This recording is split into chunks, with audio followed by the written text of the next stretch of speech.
friends, welcome to my channel Guru Classes. મિત્રો આજે આપણે ધોરણ 12 માં યુનિટ 6 સ્ટ્રાઇક અગેન્સ્ટ વોર યુદ્ધની સામે પ્રહાર કરો એની ચર્ચા કરશું મિત્રો. આ યુનિટને આપણે પાર્ટ 1 અને પાર્ટ 2 માં વહેંચ્યો છે. તો આજે આપણે પાર્ટ 1 ની ચર્ચા કરીશું. સૌપ્રથમ આપણે જે અનફેમિલિયર વર્ડ છે અથવા ન્યૂ વર્ડ છે એ સમજીશું, જેથી કરીને આપણે યુનિટ સમજવામાં સરળતા રહે. ગ્લોસરી, સિનોનિમ્સ, પછી આપણે યુનિટના જે પેરેગ્રાફ સમજીશું એનું ભાષાંતર કરીશું અને પેરેગ્રાફ પરથી ક્વેશ્ચન આન્સર સોલ્વ કરીશું. બીજું મિત્રો, જો તમને મારી ચેનલ ગમે તો લાઈક કરજો, શેર કરજો અને સબસ્ક્રાઇબ અવશ્ય કરજો. તો આપણે શરૂઆત કરીશું યુનિટની strike against war. persistent toil સતત મહેનત, બ્લાઇન્ડ વેટ એટલે આંધળું મિથ્યાભિમાન, ચાઇલ્ડિશ એટલે બાળ બુદ્ધિ, વેલિયન્ટ એટલે બહાદુરી પૂર્વક, વેગ્યુ એટલે અસ્પષ્ટ વિચાર, ચેરિશ એટલે કાળજી લે, ટેક કેર, ક્રિપલ એટલે અપંગ, લેગેસી ઓફ જનરેશન એટલે પેઢીઓ ઇતિહાસના પ્રણાલિકા, ડીન એટલે શોધકારો, લિબર્ટી એટલે સ્વતંત્રતા, માઇઝરીઝ એટલે દુઃખ, ઇમમેમોર એટલે પ્રાચીન સમયથી, till the land of the ruler શાસકોના ખેતર ખેડવા, એંગર એટલે સહન કરવું, હ્યુમિલેશન એટલે અપમાન, ગ્રમ્બલિંગ એટલે ફરિયાદ કરવી, લોયલ હાર્ટ એટલે પ્રમાણિક, ગ્રીવ એટલે દુઃખ પીડા, પ્રોપેગેન્ડા એટલે પ્રચાર, પરસ્યુ એટલે સમજાવવું, રિલાયબલ એટલે ભરોસેમંદ, ડિપ્રિસિએટ એટલે અવમૂલ્ય કરવું, અપમાન કરવું, thread a needle in the dark મુશ્કેલો, પ્રિપેર્ડ એટલે સજ્જતા તૈયારી, સસેપ્ટિબલ એટલે છેતરપિંડી, ઓરેટર એટલે ભાષણ, સ્વેપ્ટેબલ એટલે નાશ કરવો, લેબર ઓફ સ્ટાવ કામ કરો નહીતર ભૂખે મરો, ક્લબ એન્ડ ઇમ્પ્રિઝન ચાબુકના ફટકા મારને જેલની સજા કરવી. વોર કમ્પેસ એટલે યુદ્ધનું વળતર, સ્ટેટમેન્ટ એટલે રાજકારણીઓ, એપોલિસ એટલે સફાયો કરવો, એસેન્શિયલ ઓફ સિવિલાઇઝેશન એટલે પ્રાથમિક સુવિધાઓ, ડિસેન્ટ લોજિંગ એટલે યોગ્ય રહેઠાણ, સેફગાર્ડ્સ એટલે સલામતી, બિલિગ્રાન્ટ એટલે યુદ્ધમાં રોકાયેલો અથવા યુદ્ધખોર, બેલેટ એટલે મત, શ્રાઇન એટલે મંદિર પવિત્ર સ્થળ, મોડર્ન એટલે વધુ ગુલામ કરવા, ફ્રાઇટ ટ્રેન એટલે નૂર ટ્રેન, સ્ટોક એટલે પશુ વાડો, ટર્મિનલ ઓફ વોર યુદ્ધની ભયાનકતા, ફંડામેન્ટલ ઇન્ડસ્ટ્રી પ્રાથમિક ઉદ્યોગો, ફ્રેમ એન્ડ એજ્યુકેટ કાયદો ઘડવું પાલન કરવું, મેન્યુફેક્ચર ઓફ સ્ક્રેપ ઔદ્યોગિક ભંગાર, સ્કેન્ટી વેજ એટલે નીચું વેતન, ટ્વિસ્ટિંગ અપના પર ભાર મૂકવો, કંજેક્શન એટલે ભીડભાડ, ટુ નરિશ વેલ સારી રીતે પાલન પોષણ કરવું, ઓર્ડિનન્સ એટલે વટહુકમ, સ્લોટર ઓફ પીસ એટલે શાંતિને હણી નાખવી. Synonyms word grieved, feel sad, unprincipled, dishonest, pursued, encourage, propaganda, publicity, deem, noise, jeopardy, danger, endure, tolerate, oratory, skill in public speaking, word, assurance, persistent, constant, vanity, excessive pride, valiantly, courageously, decent, proper, envision, attack, conquest, victory, belligerent, aggressive. પાઠનો સારાંશ જોઈએ સૌથી પહેલા મિત્રો. તો અહીંયા Helen કેલરે આ ભાષણ 5 જાન્યુઆરી 1916 માં કાર્નેગી હોલ ન્યુયોર્ક ખાતે આપ્યું હતું. ન્યુયોર્કની અંદર કાર્નેગી હોલ છે. એ હોલની અંદર હેલને 5 જાન્યુઆરી 1916 ના રોજ ભાષણ આપ્યું હતું અને આ ભાષણ પોતે એને જે વર્કર્સ માટે આપ્યું હતું. દેશની અંદર જે વર્કર્સની ખરાબ દશા છે, ખરાબ સ્થિતિ છે અથવા ગરીબીમાં જીવે છે એમને જાગૃત કરવા માટે આ ભાષણને આપ્યું હતું. હેલને પોતાના ભાષણમાં ઉદ્યોગપતિ, ધનપતિઓ, સત્તાધીશોને સંબોધન કરતા કહ્યું છે કે દેશમાં પ્રવર્તી ગરીબી અને ગરીબીના શોષણ માટે ઉદ્યોગપતિ, ધનપતિ અને સત્તાધીશો જવાબદાર છે. ગરીબોની ગરીબાઈ, તેમના બાળકોને ભણવાની ઉંમરે જે કામ કરવું પડે છે, મજૂરી કરવી પડે છે, તેમની ગૃહિણીની જે ખરાબ હાલત માટે આ ઉદ્યોગપતિ, ધનપતિ અને સત્તાધીશો જવાબદાર છે. હેલને અહીં અર્થવ્યવસ્થાની પુનર્રચના પર ભાર મૂક્યો છે, જેથી કરીને ગરીબોને સારું રહેઠાણ, પોષણક્ષમ આહાર, શિક્ષણની સારી સુવિધાઓ, આરોગ્યની સેવાઓ પૂરતા પ્રમાણમાં મળી રહે. તો હવે આપણે મિત્રો યુનિટની શરૂઆત કરીએ. પેરેગ્રાફ નું ટ્રાન્સલેશન કરીશું, પછીના જે ક્વેશ્ચન છે એ ક્વેશ્ચનને આપણે પેરેગ્રાફ પરથી સોલ્વ કરીશું. પરીક્ષામાં આપણે 10 માર્ક્સના પ્રશ્નો પૂછાશે મિત્રો, આવા એક્સ્ટ્રેક્ટ ઉપરથી ક્વેશ્ચનના આન્સર લખવાના હશે, તો એની પણ સાથે પ્રેક્ટિસ આપણે કરતા રહીશું. ટુ બિગિન વિથ એટલે મારા ભાષણની શરૂઆત કરતા I have a word to say my good friends, the editors and others who are moved to pity on me. તો મારા ભાષણ શરૂ કરતા હું મારા મિત્રો કે જે તંત્રીઓ છે અને જે બીજા બધા છે, મારા સારા મિત્રો એવા તંત્રીઓ અને બીજા બધા જે મારા ઉપર દયા થાય છે, એ લોકોને હું કહેવા માંગુ છું. Some people are grieved, ઘણા લોકોને દુઃખ છે શેનું? Because they imagine I am in the hand of unprincipled person. એ લોકોને એવું માનવું છે કે હું અસિદ્ધાંતવાદી વ્યક્તિઓના હાથમાં આવી ગઈ છું. Who pursued me to adopt unpopular cause and make their propaganda. એ લોકો એવું માને છે કે તું અમારા પ્રવક્તા તરીકે કામ કર અને અમારી કઠપુતળી થઈને તું એમ કે અમારા માટે ભાષણ કર, પ્રચાર કર અમારો, એવું હેલનનું એ કહેવું છે. તો હેલન અહીંયા તંત્રીઓ છે બીજા બધા મિત્રોને સ્પષ્ટપણે કહે કે તમારે મારા ઉપર દયા ખાવાની જરૂર નથી. તમને લોકોને દુઃખ થતું છે કે હું અસિદ્ધાંતવાદી વ્યક્તિઓના હાથમાં આવી ગયો છું, એની કઠપુતળી છું, તમે એને દુઃખ કરો નહીં. Whom does Helen address? અહીંયા હેલન કોને સંબોધન કરે? હેલન addresses, શરૂઆતમાં કોણ? Helen addresses the editors and the other friends. What do they imagine about Helen? એ લોકો હેલન વિશે શું માને છે? They imagine Helen is in hands of unprincipled person. એ લોકો એવું માને કે હેલન એક અસિદ્ધાંતવાદી વ્યક્તિઓના હાથમાં આવી ગઈ છે. નેક્સ્ટ જે મિત્રો, now let it be understood once and for all that I don't want their pity. તો હું આજે લોકોને એમ કે જણાવી દઉં છું, કાયમને માટે કહી દઉં છું કે સમજી જાય મારી વાતને, એમ કે મારે એમની એમ કે દયા જોઈતી નથી. Now let it be understood, એમને સમજાઈ જવું જોઈએ once and for all that, આજે અને હંમેશને માટે I don't want their pity, મારે એમની દયાની કોઈ જરૂર નથી. I would not change place with one of them, હું એમાંના કોઈ પણ એક વ્યક્તિ સાથે મારું સ્થાન બદલી શકતી નથી. તેમાંના કોઈ વ્યક્તિ એડિટર્સ છે, બીજા મિત્રો છે, એની સાથે હું મારું સ્થાન બદલી શકતી નથી. I know what I am talking about, અને હું અત્યારે જે વાત કરું છું હું એ બરાબર સમજુ છું. એમ કે my source of information are as good and reliable as anybody else. મારા જે માહિતીના સ્ત્રોત છે એ ભરોસેમંદ છે, અન્ય કોઈ વ્યક્તિની જેટલા સારા અને ભરોસેમંદ છે.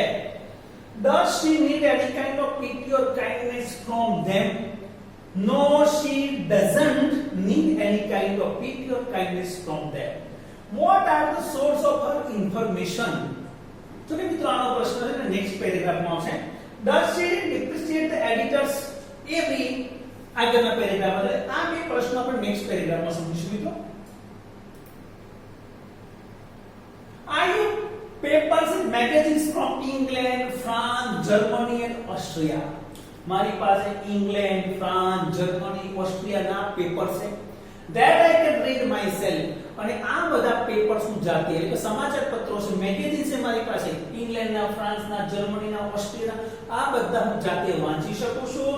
Not all the editors I have met can do that.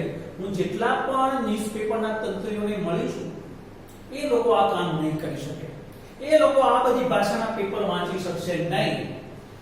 Quite a number of them have to take their French and German second hand. આમાંના ઘણા બધા તંત્રીઓને એમને ફ્રેન્ચ અને જર્મન ભાષા જાણવા માટે, સમજવા માટે એમને દુભાષાની જરૂર પડશે, ટ્રાન્સલેટરની જરૂર પડશે. No, I will not disappreciate the editors. આનો મતલબ એમ નથી કે હું મારા તંત્રીઓને, ન્યૂઝપેપરના તંત્રીઓને ઉતારી પાડું છું, એમનું અવગણના કરું છું. Does she need any kind of pity or kindness from them? એ આગળ જોઈ લીધો મિત્રો. હવે આપણે પ્રશ્ન જવાબ અહીંયા છે. What are the source of her information? The source of her information are papers and magazines from England, France, Germany and Austria. The source of her information are papers and magazines from England, France and Germany and Austria. Does she depreciate the editors? No, she doesn't depreciate the editors. Next paragraph મિત્રો, they are an overworked. આ બધા બીજા ન્યૂઝપેપરના જે તંત્રીઓ છે એ કામના બોજ તળે દબાયેલા છે. મિસઅન્ડરસ્ટુડ ક્લાસ, ગેરમાર્ગે દોરાયેલા લોકો છે. લેટ them remember, એમને હું એક વસ્તુ સ્પષ્ટ કરવા માંગુ છું. though that if I can't see the fire at end of their cigarettes, neither can they thread a needle in the dark. એ કહે છે ને, I can't see the fire at the end of their cigarette, એટલે કે જે સત્તાધીશો છે, જે ઊંચા હોદ્દા ઉપર બેઠેલા છે, એમની જે પીડીના છેડે જે આગ સળગે છે એનું જોઈ શકતી નથી. neither can they thread a needle in the dark, એટલે એ લોકો અંધકારમાં દોરો પરોવી શકતા નથી. મતલબ કે આ લોકો વર્કર્સ વગર જીવનમાં આગળ વધી શકે એમ નથી. all I ask gentlemen, અને હું બધા વિદ્વાનોને કહેવા માંગુ છું, is a fair field and no favor. હવે હું એમ કે કોઈ પણ પક્ષપાત વગર આ જંગ લડવા માંગુ છું.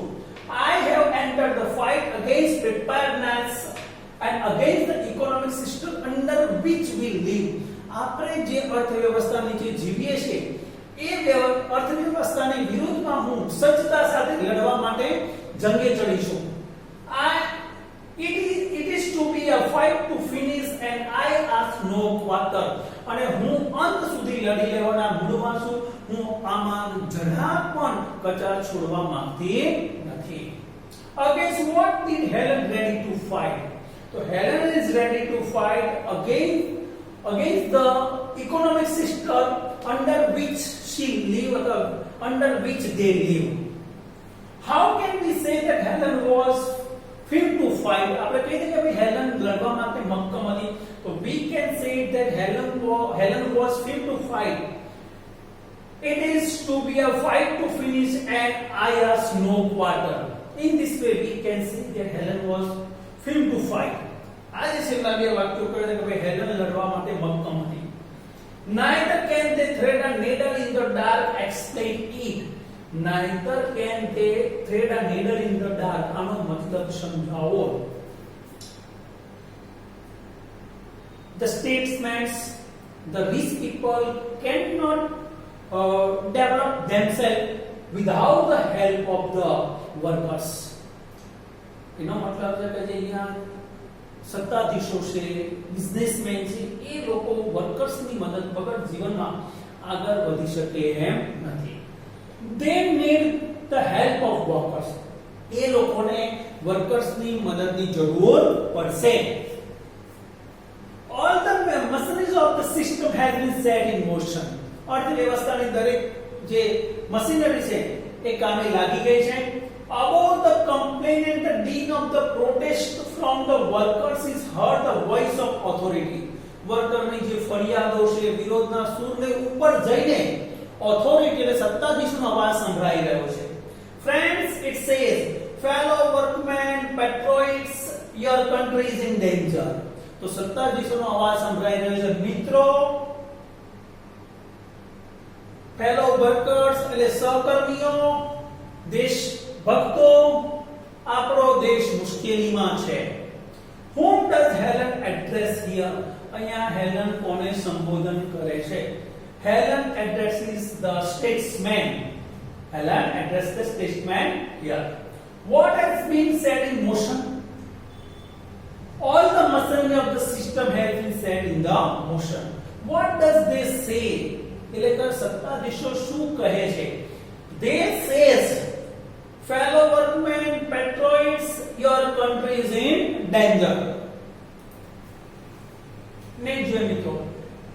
There are foes on all sides of us. આપણી ચારો તરફ દુશ્મનો છે. There is nothing between us and our enemies except the Pacific Ocean and Atlantic Ocean. તમારી અને અમારી વચ્ચે તો કંઈ જ નથી. એટલે આપણે એટલે વર્કર્સો અને સત્તાધીશો વર્કરને કહે છે કે આપણે તમારી અમારી વચ્ચે કોઈ જ પ્રકારની દુશ્મની નથી. આપણા દુશ્મનો જે પેસિફિક અને એટલાન્ટિક ઓશન વિજય એટલે કે મેળવવા માંગે છે. Look at what has happened to Belgium. જો બેલ્જિયમ નું શું થયું. Consider the fate of Serbia. Serbia નું કિસ્મત જુઓ. Will you murmur about low wages when your country, your very liberties are in danger? જ્યારે તમારો દેશ, તમારી સ્વતંત્રતા મુશ્કેલીમાં હોય, શું ત્યારે તમે ઓછા વેતનની તમે બૂમો પાડશો? What is that between them? There is nothing between them. Which countries are mentioned here? અહીંયા કયા દેશોનો ઉલ્લેખ કરવામાં આવ્યો છે? તો ખાલી નામ લખો છે. Belgium, Serbia. What do their enemies want? Their enemies want Pacific Ocean and Atlantic Ocean. What are the miseries you endure compared to the humiliation of having a victorious German army sail up to the East River? પશ્ચિમ રિવરને cross કરીને જે German લશ્કર આવ્યું અને એની જે માનહાનિ થઈ એની સાથે તમારા દુઃખોનો કોઈ વિષાદ નથી. Quit your grumbling. તમારી ફરિયાદો છોડી દો. Get busy. વ્યસ્ત થાઓ. And prepare to defend your far side. અને તમારે યુદ્ધ મોરચો સામે રક્ષણ મેળવવા, રક્ષણ કરવા, દેશનું રક્ષણ કરવા માટે તમારો યુદ્ધ મોરચો સંભાળો. And your flag. Get an army. લશ્કર તૈયાર કરો. Get a navy. નૌકાદળ તૈયાર કરો. Be ready to meet the invaders like the loyal-hearted free men you are. અને એક વફાદાર દેશભક્તની જેમ દુશ્મની સામે ભીડવા માટે તૈયાર થઈ જાઓ. Will the workers walk into this step? શું આ પ્રકારના ભાષણમાં workers ફસાશે? Will they be fooled again? શું ફરીથી એ લોકો મૂર્ખ બનશે? I am afraid so. Helen કે મને ડર છે. આ પ્રકારના ભાષણોથી વર્કર્સ એ સત્તાધીશોના આવા ભાષણથી એમની જાળમાં ફસાશે અને ફરીથી પાછા મૂર્ખ બનશે. Their miseries are compared with એમની જે દુઃખ યાતનાઓને કોની સાથે કમ્પેર કરવામાં આવે છે? Compared to the humiliation of having a victorious German army. What was she afraid so? She was afraid that the workers will walk into this trap and they will be pulled again. હેલનને ડર છે કે workers આ સત્તાધીશોની ભાષણમાં આવી જશે અને ફરીથી મૂર્ખ બનશે. તો મિત્રો અહીંયા આપણો જે પાર્ટ 1 છે એ પૂરો થાય છે. યુનિટ 6 નો પાર્ટ 1 પૂરો થાય છે. હવે જેનો પાર્ટ 2 છે આપણે નેક્સ્ટ લેક્ચરમાં જોઈશું. ત્યાં સુધી બધા મિત્રોને મારા બાય બાય.